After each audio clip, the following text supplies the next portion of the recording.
Hello everyone, welcome here. In this session, you are going to learn CSS syntax. Very simple and very basic initiative step to learn beginners who are starting cascading style sheet coding. So syntax, how it will be followed. Let's see. So selector. What is selector? This h1 tag we call it as a selector. So this h1 tag is from HTML tag.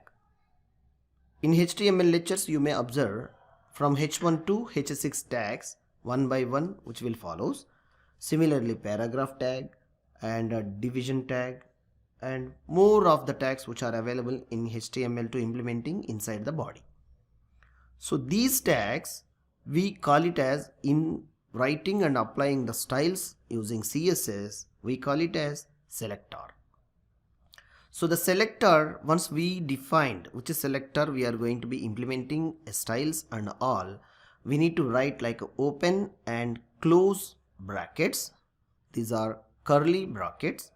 So inside these brackets we can also say that it's a block of code.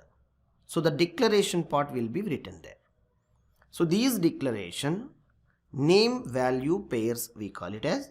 In programming languages we call it as name value pairs. Similarly, once we declared like also you can call it as in style sheet coding, it is attributes or properties which we are going to be applying to h1 tag in terms of style. So these are like name value pair means color. The value would be I am applying is an yellow color. So color is same, yellow, red, orange, many colors which you are observing and seeing in a real world. Which color you know and how to apply the color name, you just write the color name.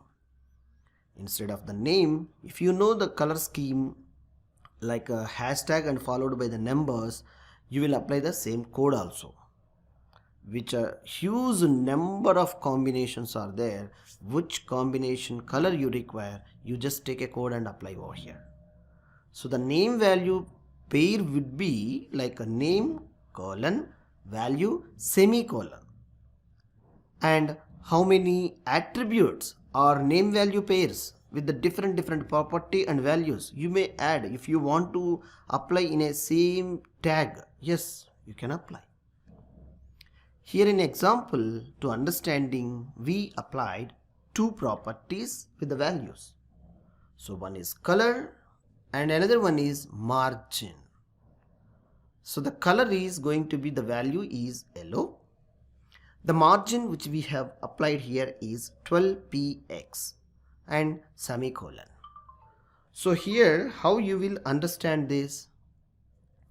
The margin you may change, these all are like yellow to red or any other color also you may try to change and apply. All our real world program and practicing lectures we do all these exercises one by one. So here in a margin 12px means it will be taken as px, pixels value, dots per inch. Similarly in design of web page, like a whole page criteria, it will be treated as 12px, 10px, 15px. According to our requirement, we can put the value of the number and px which will be followed. Maybe percentage also you may take. The latest word which is going to be taking as a px. Alright. And something, background color or font, anything you want to add in a property, yes, you may apply for in a single selector. If you are using like p1 like a paragraph tag, instead of h1 you may place their p tag. That's it. You will be see the simple syntax over here. In upcoming lectures we'll see more and more exercises, more and more to learn more beautification of to applying to our HTML websites using CSS style tags. Thank you. We'll catch you in the next lecture.